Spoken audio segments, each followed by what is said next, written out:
Hello, I'm Jon Ladd, and I'm a Plateau chapter member of Tennessee Crafts. And today, for Craft Week in Tennessee, we're going to make a leather belt. I'd like to start with a little talk about the different cuts of leather and where it comes from and why we do what we do. As you can see here, I've got a swatch of English bridle leather. I import all of my leather from J.E. Sedgwick in Wassell, England. This is a leather hide. This would be the head, tail, shoulder legs, hind legs.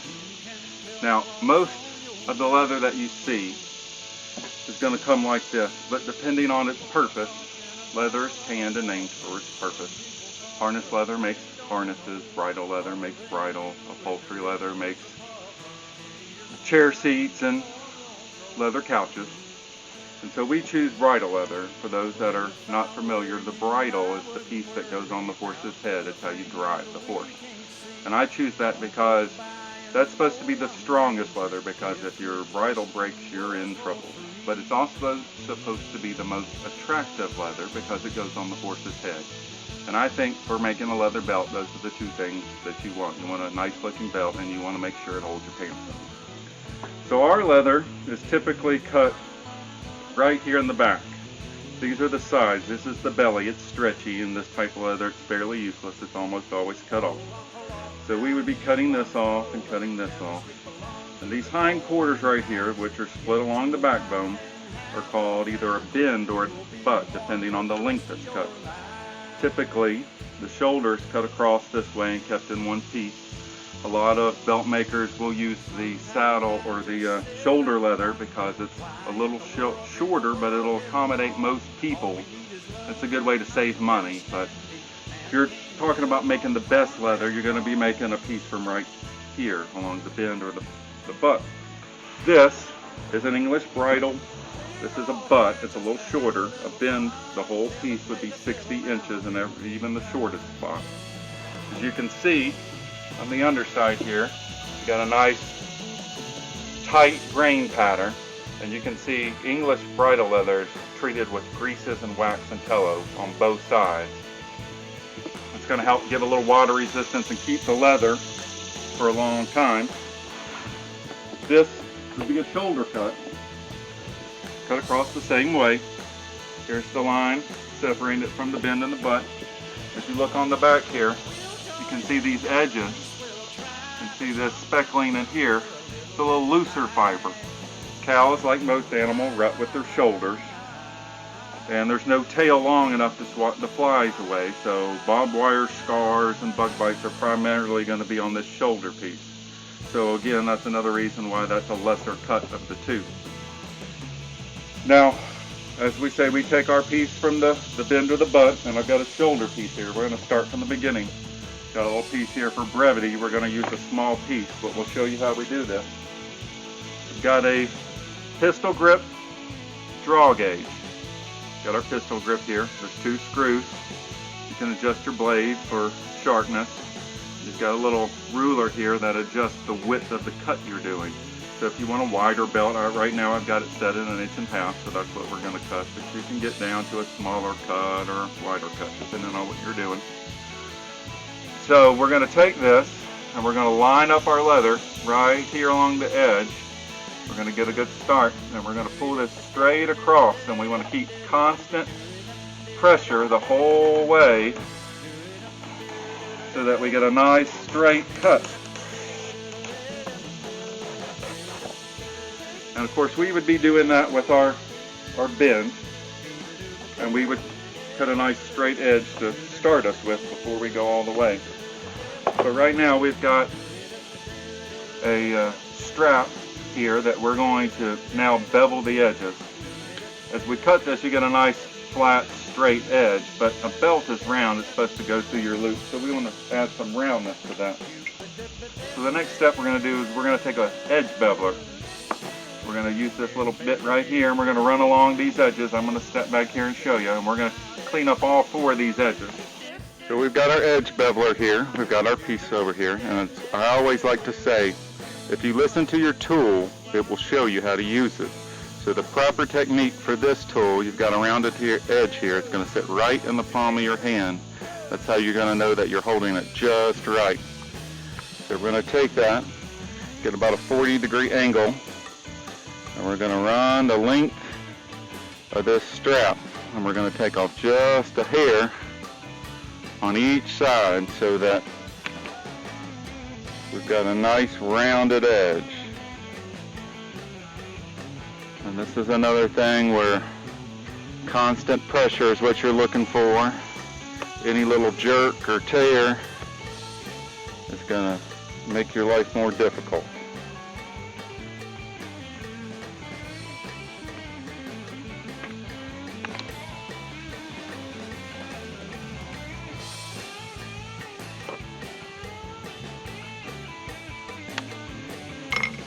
For brevity and TV purposes, we've gone ahead and cut a longer strap out of our bridle.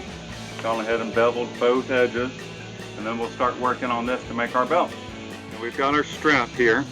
If you ever get confused, you'll get used to this. You can flip it over and you can feel for that grain pattern we were talking about before. The tighter is always going to be at the end on the butt. We want to leave that for our end of our belt. And the looser pattern you'll feel will always be on the shoulder side. That's the end we're going to put our buckle on. A lot of people skive, which means to cut this down and make it a little thinner. That way the belt will sit a little closer to your belly. I don't believe in that. I think we want to keep all of this as thick as we can so this belt lasts a good long time. So we're going to put our buckle end over here, and we're going to start with our end punch. Now each of these end punches has a different shape. This one is a point. We're going to put that on our end, and then we'll bevel that off like the rest of the belt. So we line this up just how we want it. Get a nice clean edge. Take our hammer. Got a bump here on your hammer. That's where you hold that from if you listen to your tool. So we're going to take that, bang that right off. Put our hammer back. Always put your tools up. We're going to take that same beveler and we're going to bevel this edge. So all the way around we've got a nice rounded edge. I'm going to do that to both sides. Put a little piece under here. This board's a little rough. We don't want to mess up our leather. And then we were talking about that grease and that wax coating that is put on at the tannery. Normally, if we had time, we'd go ahead and dye these edges in beeswax, and then that would all be buffed in. And some of that buffing is going to take off that grease and wax coating, which is going to reveal the leather underneath. Give a nice clean look. And buffing that will run some of the water resistance to the edge there. Help protect that edge for a long time. Now we're going to take our oblong punch. We got to get a place for our buckle tongue to get through. We're going to take that just about 4 inches off the end. Line that up in the center. Do our best to keep it straight. Take our trusty hammer again. Bang that right out. Now because of the thickness of this strap, because we didn't skive that and thin that down, we need to add a little area for our buckle to get through. So I'm going to take a little bit off the back here. Give our buckle nice room to spin and turn. Not really necessary, it's just an extra step we do here.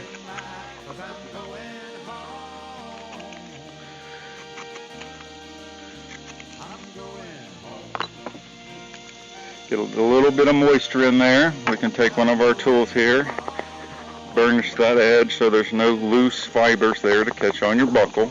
Get a nice clean look. We're going to put our buckle in. Get that lined up just where we are. Make sure you've got plenty of room. Now there's lots of ways to get these next holes in here. I like to use a rotary punch. It's a little handier to have out on the road when we're fitting belts. So in this case, we're going to use a 5-hole here.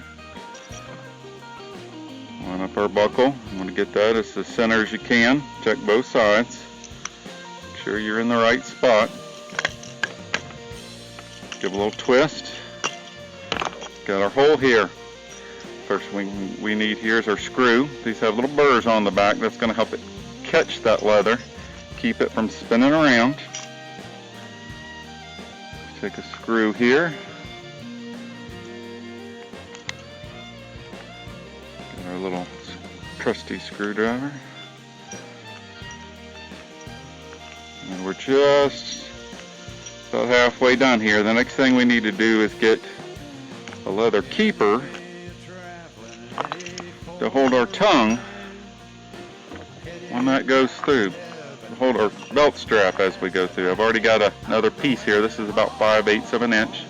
So we're going to cut that and square that off and add that in. I want a nice flat edge. Get this where we want it. That'll come about halfway around the back. And we're going to measure, and we want to be sure to include the thickness of our leather so we've got enough room. So I'm not going to cut it here. I'm going to go about another extra 1/8 inch, make a little mark. Take that mark, go ahead and show it a little nicer for you. And we're going to cut right along that line.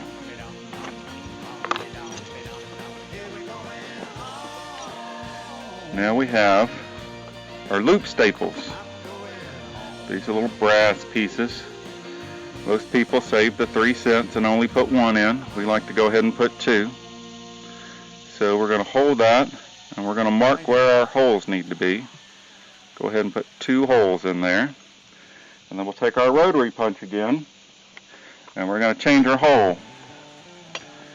Now we're going to get over here to our 0 hole. We want the smallest hole we can get. We've got our little marks. We're going to find those marks. We're going to put those holes.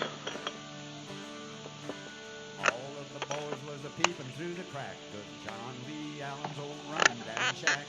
Kissed his girl and he made her cry. She gave him a piece of her Get our loop staples. Go here and get them in our holes here. Turn this around. If you'll go with me to the holler, I will give you $50. If you'll show me a real good Edit that out. I will Don't tell give anybody. you $50. Get that in our holes here. Take our trusty needle nose plier. Bend those a little bit. Hold that in place so we can spin around and get the other side.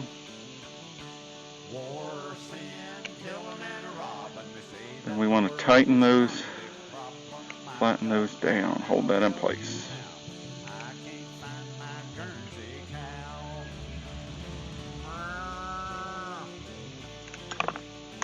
Got our loop here, and put that on the edge of our belt, bring that down to the buckle end.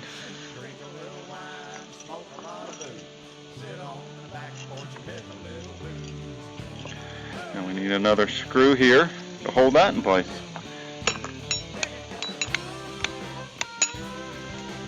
To our 5-hole, line this up. Again, you want to be in the center. Now this tool is our rotary punch here.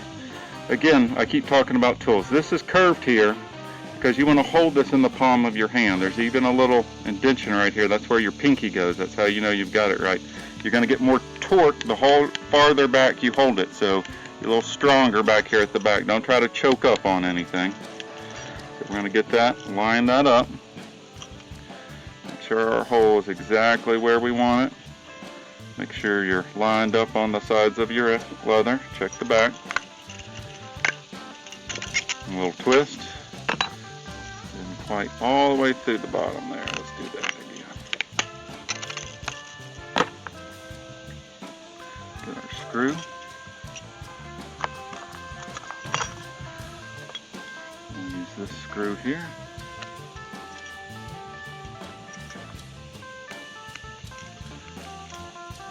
Tighten that down. We're ready to measure. Now normally all our belts are sized to fit. We don't believe in sizes. We figure out where your pants go and we just hold them there. So normally I would wrap this around someone, figure out where their pants go, put a little mark, and we'd start making our holes there. Today I'm going to show you my belt so that you can see how to measure in case you ever need to get one for yourself. The key is you always want to start measuring right here. We're going to complete the circle around our waist, and this is where the hole goes in, so it's easy to measure. We're going to start right where the tongue meets the buckle and measure to the hole that fits. You can see on this one I'm going in between these two. We could make one in the center, start here on the smaller side. I'm going to show you how I'm going to measure these to save us a little time. We're going to line up our top here. Make sure our buckle's in the right spot. We're going to measure all the way down to the hole that fits. We're going to make that mark. Now in case you're wondering, pant sizes don't mean anything. I'm wearing a size 34 pants and my belt says I'm 41 inches around. Pant sizes don't mean anything when you measure. Fractions count. Always include your fractions. And the number is going to be bigger than you think it should be. That's okay. So in this case, we're going to use a 6 hole. I've got a little spot right here. We're going to mark this, and we're going to make that our first hole.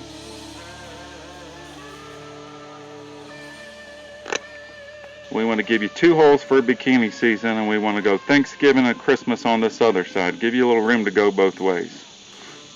So now that we've got this figured out, we're going to add these other holes. Now normally I would measure about a thumb inch or so, which is about an inch.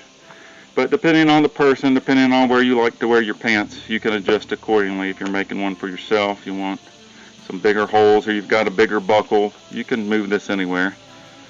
I've done this enough. I've got a pretty good idea where these holes go. So I'm just going to put them in there. I always like to do this too small first, and then I come back to the other side, line those up, get our front end here. Now we need to see where to cut this end. So we take our belt, run this through. We want to make sure our end to this largest hole is always going to come through our keeper, and I always like to have at least a good hand's grip worth of leather to pull that belt around. So I want to make that mark right there. Now some people do everything backwards. They go ahead and they start with your billet end here, and then they put the buckle on at the end. It's all about preference. There's no right or wrong. Do it the way that makes you happy. So again, we've got our punches here. We could choose any punch. We could do a triangle here, rounded tip.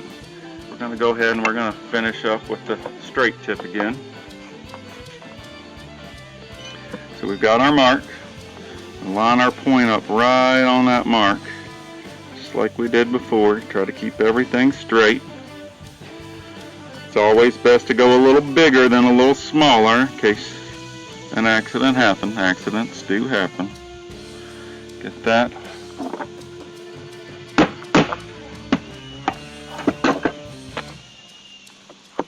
Now we've got our belt. We're going to have to clean this edge up here. We're going back to our edge beveler. We're going to just bevel this around.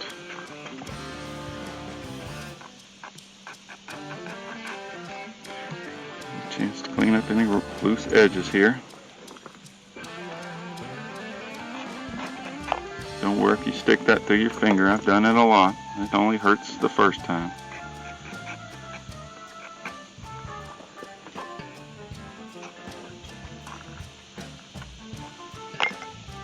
Back to our buffing. Now normally I would have this as a dyed edge, and you can't dye the tip until you cut it. That's one reason a lot of people do the tip first. So at this point we'd be dyeing this edge, cleaning that off, taking some of the beeswax we rubbed off before, adding back to that so that we can now burnish this edge and get a nice clean edge and seal it.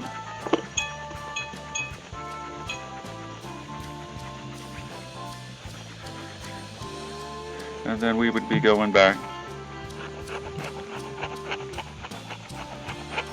and buffing that. Now one thing I like to do, I always like to use leather conditioner.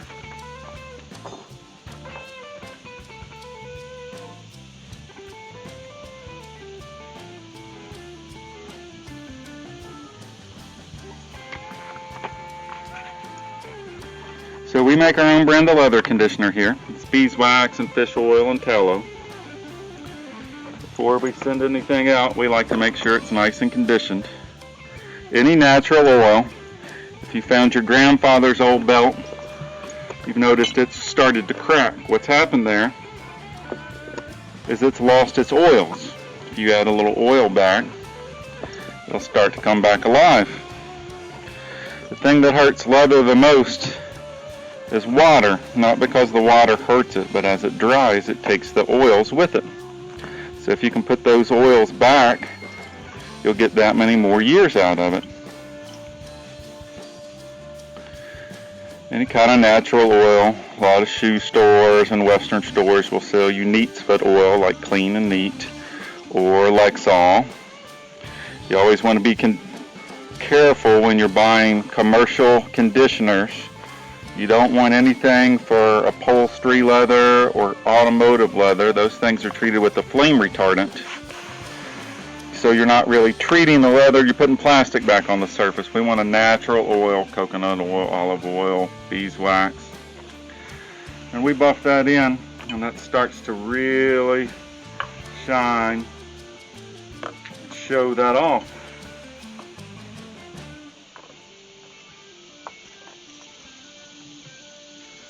So I want to thank everybody for watching. Thank you for supporting Tennessee Craft and Craft Week here in Tennessee and America. If you got any questions, feel free to reach out to me.